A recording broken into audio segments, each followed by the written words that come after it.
What role does corporate communications play today in not only explaining a growth strategy, but actually anchoring it credibly, both internally and externally?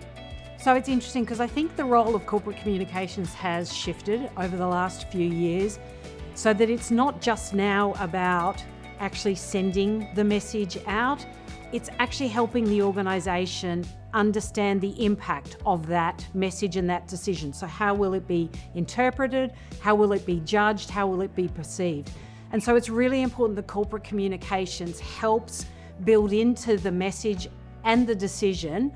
Why? Why have we taken that decision? What does that decision mean?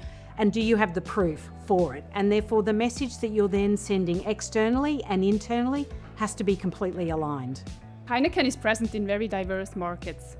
How do you succeed in telling a global strategy consistently without losing local relevance? So we are present in a lot of different countries and countries that are in a lot of different stages and phases of their development. So the real power comes in the consistency of being able to demonstrate a corporate narrative, what are the priorities at a corporate level, but then allowing each market to individually tailor it to what's important to them. So for example, for some markets, carbon for us might be a much more important agenda for that market.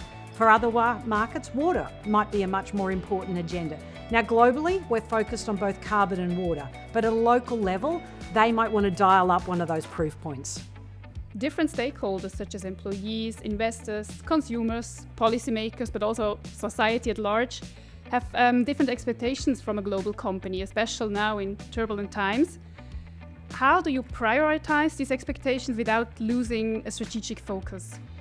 So obviously you have to start with your strategic focus. That has to be your anchor. And I think regardless of which sort of stakeholder group people are coming from, at the end of the day, they want transparency. They want to understand the why. Why have you prioritized that? Why have you made that decision? Why aren't you doing something else? So I think regardless of the audience, they want to understand. Whether they want to understand it in more detail depending on their background. So for an employee, like why do I want to work for you as a company? An investor, why would I invest in you? So the reason that they get to that information could be different, but your answer should be consistent along the way to really help them understand the trade-offs and the priorities. Well, now, in your opinion, what makes the corporate affairs and communications function future fit or fit for the future? Fit for the future. Look, there's a whole lot of things. You said earlier, the world is changing rapidly around us. A corporate affairs function that's fit for the future. At its heart, there's a component of you need different leadership styles and skills, so you have to be inherently curious and agile and keep adjusting and pivoting to what's going on around you. You also have to be a leader in the business. It's not enough, and I said this earlier, to kind of come to corporate communications and then just say, can you send this message out? We need to be part of the decision making. We may not be the decision maker, but we have to help influence. If we make this decision, what are the implications? How will people understand it? How will people judge you? What does this mean?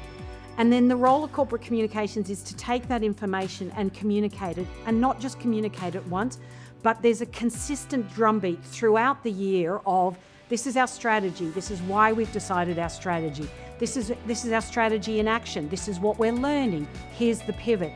So there's a huge shift in the role of corporate affairs in helping, I don't think necessarily corporate affairs being future fit, but companies being future fit. Yeah. So actually taking part in building strategy, not just communicating it. Absolutely. You have to be there to understand the decisions and the why, because as I said earlier, the importance of transparency and explaining to people trade-offs is more critical now than ever because nobody can do it all.